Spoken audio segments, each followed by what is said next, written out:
Okay, so today's session may be one of the most important platinum sessions that we've done in a long time, and we've done some good ones, haven't we? Yes, we have, especially with getting your phone to ring more. Sarah, how are you doing? I'm doing awesome. I have a little bit of a cold, but I'm doing awesome. Well, welcome to let today. That stop me. No, very little can stop you, that's for sure. That's right. Listen, I want to thank you for jumping on today and spending some time with us. Thanks for pumping everyone too about this. You and I believe that processes are very important, right? Yes, they're the most important thing, having them in place. Yep. So I want to show everybody something here that, let me find this. This is really good. Oh, here it is. Okay, I'm going to download something. I've got my computer on pause for just a second because I am downloading something that I want to throw up on the screen here. Here we go. This is it. All right, let me push the play button. Okay, so everybody is familiar with this. Okay, 6 simple steps make up the Craig Proctor Real Estate Success System. So if you're looking for a visual on an example of a process, you're looking at it. So we can describe the Craig Proctor system this way. It is a proven process for establishing and growing a super profitable sales team business. It is a proven process for establishing and growing a super profitable sales team business. And if you want to know what Craig Proctor calls it, you're looking at it. System, S-Y-S-T-E-M. And you can see that there are 6 boxes, really 3 parts that make up that system, okay? Better known as the Craig Proctor Real Estate Success System.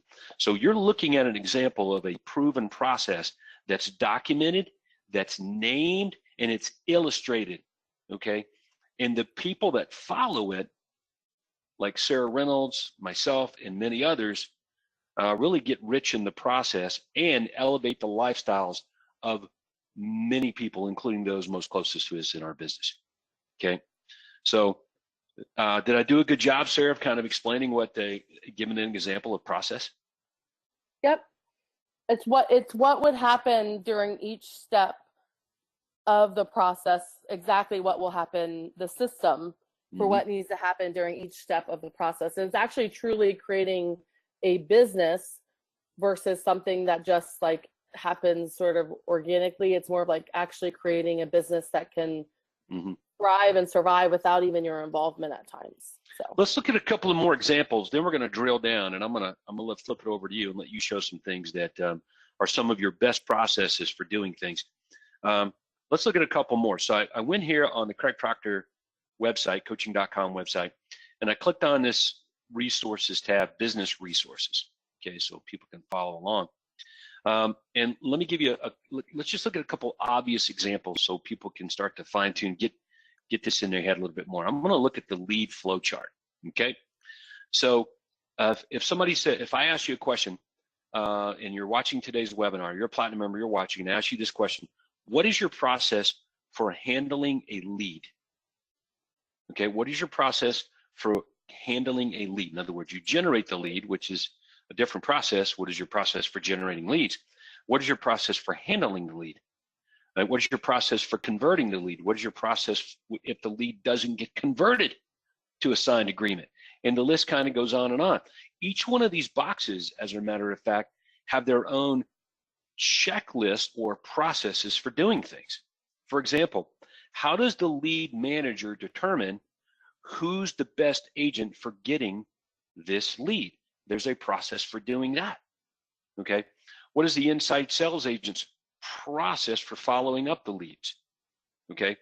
And on and on and on. So what you're discovering here is that the Craig Proctor system is made up of a series of processes.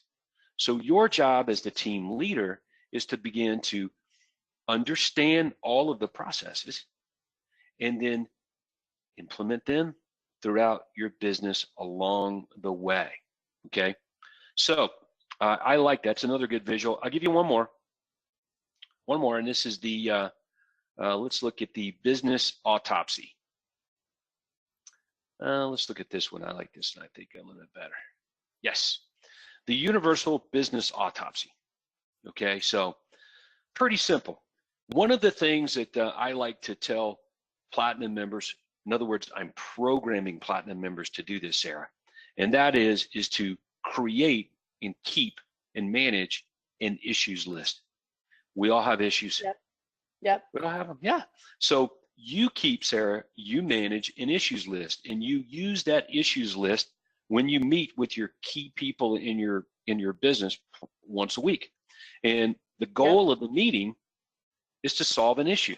So you prioritize these issues, you discuss them, you come up with the one that is the biggest issue at that moment, and then you put forth a solution to that issue. That's what we do on our business consults.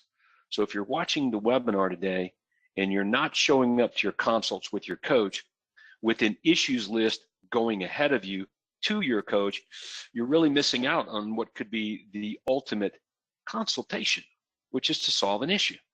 So how would I solve an issue? Well, you can see right here that this is a list of a whole bunch of freaking issues. Okay, that's what it is. All right, and when you have an issue, there are solutions. Let me say this. There is not an issue, a problem that anybody watching today's webinar can have that there's not already a solution for. The solution exists, and every one of you have your hands on the solution. You just may not know where the solution is at CraigProctorCoaching.com, okay? And you may very well not know the real issue. So what is your process for solving issues? And I just gave it to you. Keep an issues list, zip it over to your coach, discuss the issues, prioritize them. Which one are we going to solve today on our consult?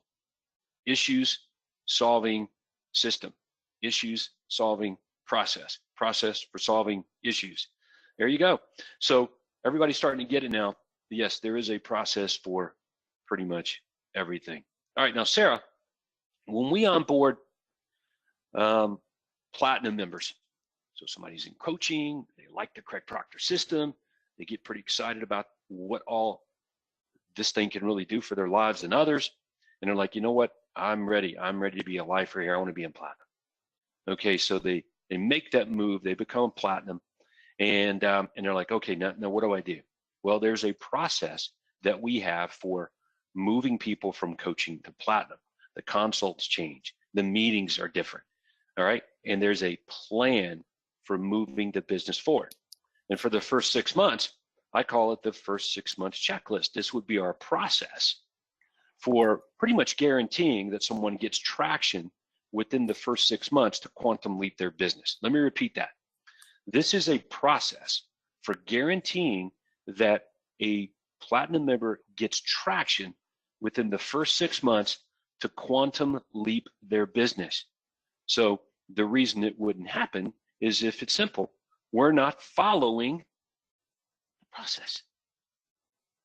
That's the only way it wouldn't happen. Otherwise, Sarah, you'll admit that when you implement the systems, you get traction, you make a quantum leap.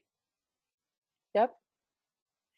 Okay, so I think I've done a pretty good job here of at least defining, you know, sort of what processes are, what they look like, and I think everybody have a pretty good idea on it now.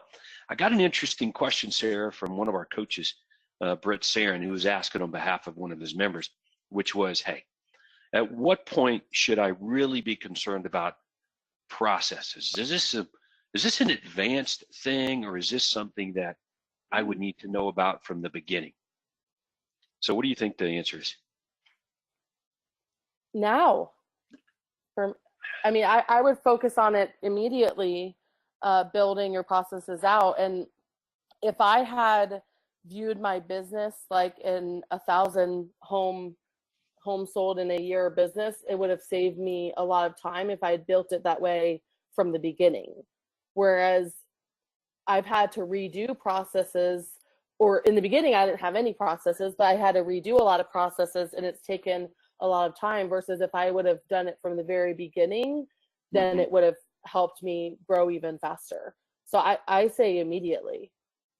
Okay, so before I flip it over and we look at some of your screen and you share with us some of your key processes that run, operate, manage, and pretty much ensure consistency and growth in your business. Before I flip it over, I'm going to go to the file library. So I went to library, clicked on file library, and I want to bring everybody's attention now to really what you have. Okay, in all of these file libraries, which are pretty much just categories of your business. For example, down here, Platinum Past Client and Sphere Library, performance guarantees, position marketing, that's just the P's. You know, take your pick, but all of these libraries contain the resources of the processes that are necessary, critical for moving your business forward in that particular area. It's all right there. So Yep. I think we're making some progress today for sure in clearing up or gaining clarity on this whole thing of core processes, which is really how you do things. So our challenge, Sarah, as we flip it over to your screen here, you ready to do that, Sarah? We can flip it over? Yes. Okay, I'll let you do that, Andrea. And so while we're doing that, the challenge is, Sarah, that most of us on the webinar are real estate agents. We got into the real estate business as real estate agents. We've sort of been programmed by the industry, by our local boards and other things. So we see things and are doing things a certain way. So, and then all of a sudden come along and jump into the Craig Proctor system, and it's sort of a disruption to that mindset or that paradigm. And it's difficult for many people to escape being a full-time real estate agent and invest into shoring up or working on implementing processes or the core process of the business that really drive it forward. And you've seen this happen with members that you've spoken to at our events and conferences and things, right? Oh yeah.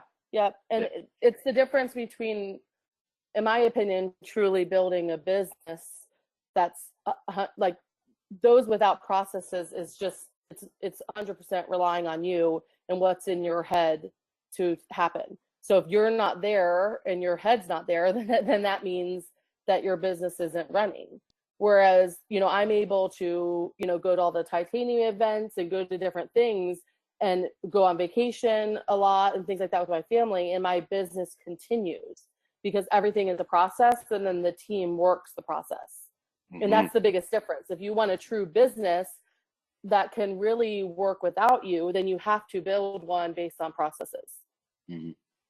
All right, so before you show a couple things here, and because this is good stuff you got that you're gonna share with us, let me just ask everybody a simple question here, like, how would you prevent, well, I'll put it this way, I bet you there are people listening, watching right now, Sarah, that have, say, buyers canceling appointments. They're pretty good at getting the buyers to say yes to an appointment, but the appointments aren't happening with the frequency that they would want them to have. Maybe it's less than 50% or more than 50% rather of all the appointments that get set with buyers, they're not happening. There's cancellations, there's no-shows and that sort of thing. So whenever somebody brings that up, you know, I kind of flip it around and say, well, what is your process for setting up your buyer appointments?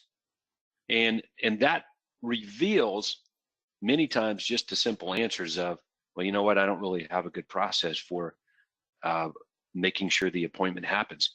And then sometimes the process actually is broken.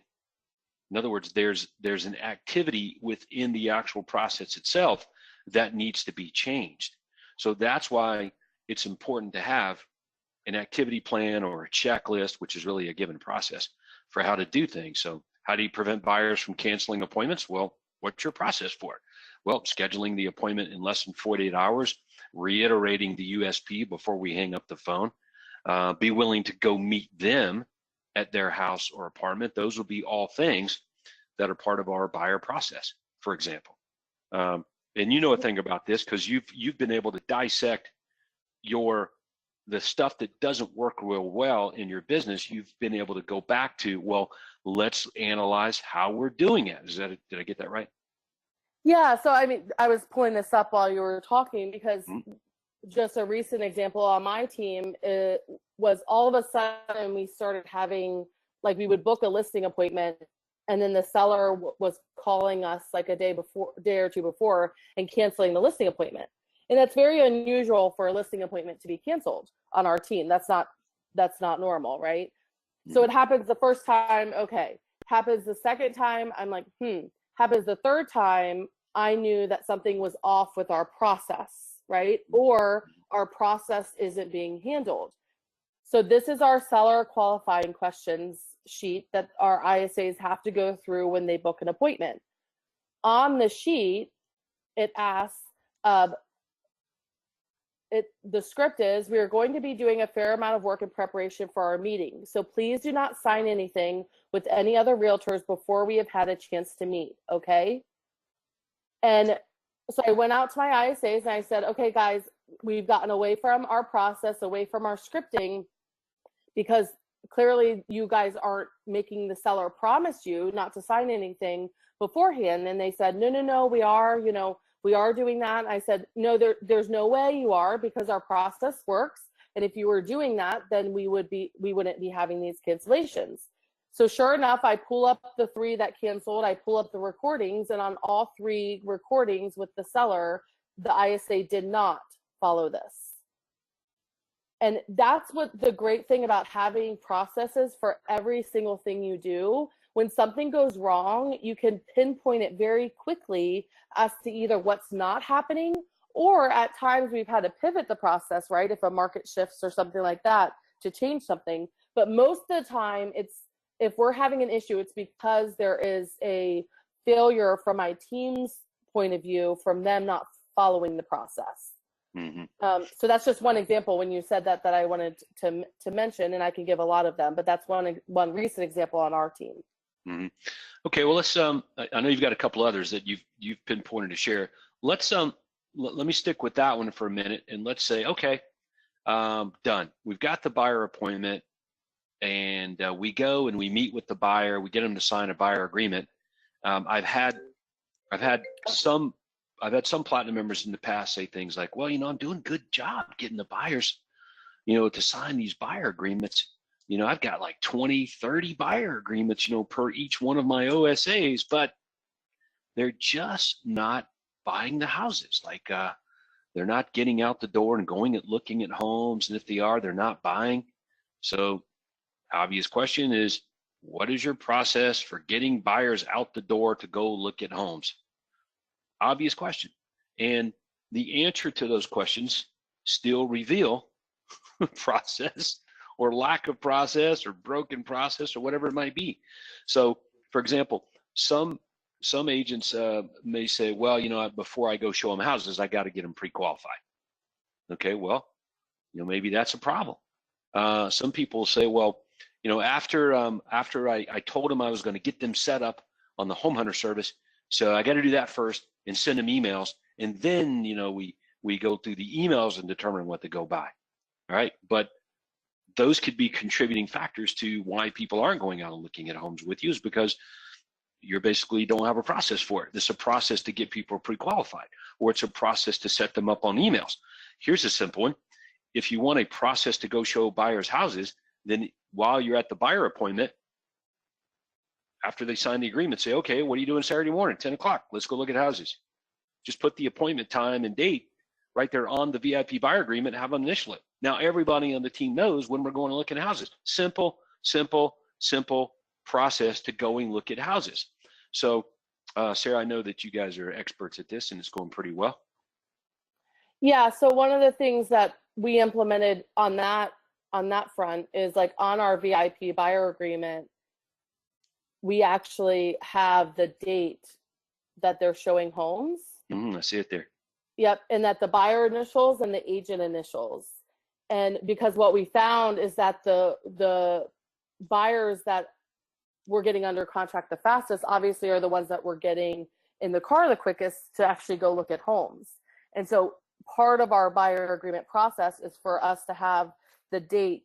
The agent has to turn in the date that they're showing, and then the buyer has to initial and the agent has to initial that. Yeah, when I asked the question earlier, about processes, and they're simplified, documented, got a name to them. You know what I mean? Like it's literally. So one thing that's really great about our system here is that every single process really does have a name. It's documented. It's laid out step by step. Like, it's really simple. And people watching right now, we just answered a lot of people's questions in terms of issues or problems they're having just getting buyers out the door to go look at homes. The process that you have set up will either move what you want to have happen forward, or it can keep it from happening at all.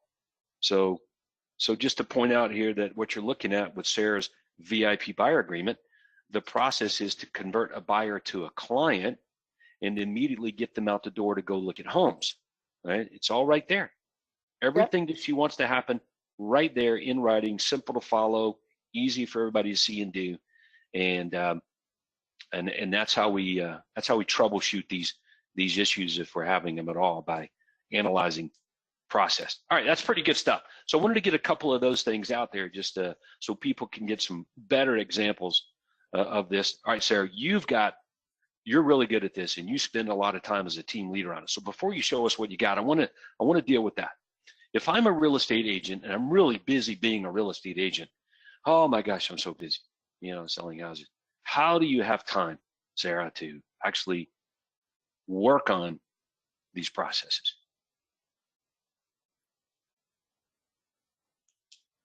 So for me, I had to make it in the beginning when I didn't have many processes in place. I had to make sure that I was blocking time. So your routine equals your results, right? So I was out there selling, and I was the main OSA on our team selling homes, but at the same time, I needed to build processes. So every day I would have sort of a project outside of selling real estate that I would work on. Sometimes they were very small, other times they were large, and it depends on what the process was that I was working on, but it might be a week-long project or a month-long project. But every day I would block 1 or 2 hours to work on basically our process. Mm-hmm. And then before I knew it, I had this amazing foundation of a business. And to be honest, when a lot of people say, we've had some super fast growth on our team over the last 3 to 4 years. And the reason is because the processes were then in place to where now it's just finding the people, right? Mm-hmm. So, and you can grow so much faster when you have the proven processes in place versus a lot of people add on the people, but then the people sort of flounder because they don't know what to do. Mm-hmm. Whereas we sort of did it the reverse, and it's worked really well for us. Okay. All right, cool. So let's show us a few of your other key processes that you've gotten really good at that you believe can benefit everyone watching. So a big part of all right, first of all, hold on. So what are we looking at here? What are we looking at? These are the CPMAS system. Mm-hmm. So all the different plans, there's many of them depending on what has happened. So a contract's voided, basically anything that can happen in your business, we have a plan that's launched based on that. Mm-hmm. All right, so one of CPMAS, Craig Proctor, Millionaire Agent, which is powered by Sync, got all of these plans, activities. So you've documented most of your processes for doing things. They're pretty much all documented into an activity or action plan of some kind. Correct. It looks like, and you just get them stored and saved in your CRM. Got it. Yep. Okay. And then our operations manager, who is really the eyes on everything that's going on in the system, is mm-hmm. the one that's launching plans or closing plans out depending on what's going on. She makes sure that everything's happening as it should. Mm-hmm. But one of the big sort of life-changing conversations I had with Craig a few years ago was on this topic, and it had to do with buyers. So with buyers, we were really struggling with our buyer conversion. And Craig asked me, well, what happens when an agent turns in a buyer agreement on your team? And, I told him what I thought happens, which was in my head. And he said, okay, is that systematized? Like, meaning, do you have that written down to follow? And sadly, I didn't at that time. So I came back, and then I started working on this plan, which is called the Buyer Met Change a Life with Homeownership plan. So when one of my agents turns in this VIP buyer agreement, this this plan is launched, the Buyer Met Change a Life with Homeownership. And so then it's a series of basically things that the agent knows to do, as well as the office knows to do, to make sure everything runs, right? So I want them sending a handwritten thank you card to the buyer, letting them know we're excited to meet with them. We set up an auto search, but it goes to the agent, so not to the buyer, but it goes to the agent to make sure that they're getting properties. And then we want the buyer's agent to call the client to let them know what's going on, and that they're going to call them to get them out looking at homes. This was a really big deal for us, because what was happening before is that our agents were just setting the buyers up on automatic searches, going to Mm-hmm. the buyer, and so they weren't calling them. So now on my team, we let the buyer know that we will not be setting you up on an auto search. What will happen is that we're going to call you when homes come up and get you out to look at them. And we found that when we tell buyers that from the very beginning, then it makes it a lot easier. We track all of our buyers on a thing called CTE. So my operations manager puts that on. The ISA calls just to make sure, because they were the original one to book the appointment. They call just to make sure that the appointment went well, Mm-hmm. and that the client is feeling happy with that assignment, basically, from the agent. So it's basically just a series of many tasks that both the office is doing as well as the agent.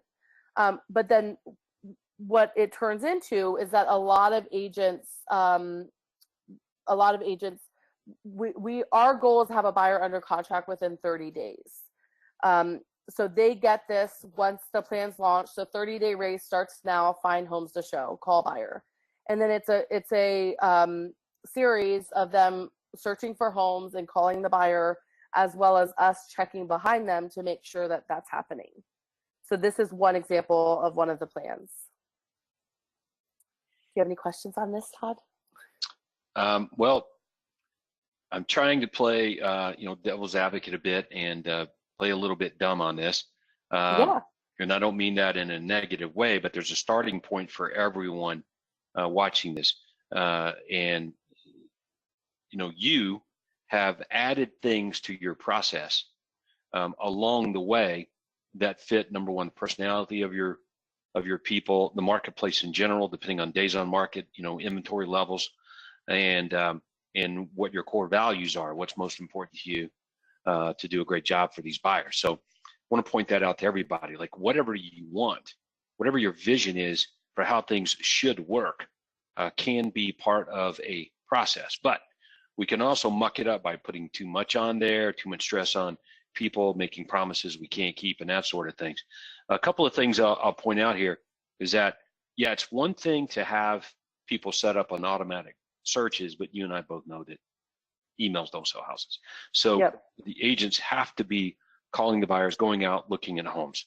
We promise them right up front, we're going to go look at homes, got an appointment date and time on the VIP buyer agreement, and now we've got to get out the door and go and do that. So, but you've built in here into your process questions, like, I see this 15 days into 30-day race. Have you made any offers? Just talk about that one thing there right in the middle of the page, and how big a difference that makes in moving the sales process forward. So this was actually, and I would encourage everyone to do this in terms of getting your team's buy-in to things. So last fall, we wanted to improve our processes in terms of buyers. And so we had a team sort of mastermind, and I brought the team, all the OSAs together, and I highlighted like the top OSAs that specialize in buyers on my team. And the consensus with them was that they get buyers under contract within 30 days. And they're writing offers finding homes to write offers on almost immediately. So I asked the agents, what would you guys like me to sort of not hold you accountable to, but what is the race in terms of you assign a buyer, what should it be? And the agents are who voted on the 30 days. I didn't say that. So my agent said, we think we should be able to get buyers under contract within 30 days. Mm-hmm. So now I'm just I just made sure that the systems were in place to do that. But they own it, they own the fact of that. So this is more like at 15 days into the 30-day race, we want to know if they've made any offers. One of the things that we're working on is like a critical mass report for buyers. And that's going to be part of it, is have they made any offers at that point? And so that's why those questions are in there. Mm-hmm. Okay, it's all good stuff. All right, let me ask you, we'll pause there for a minute. I'll ask you a few questions.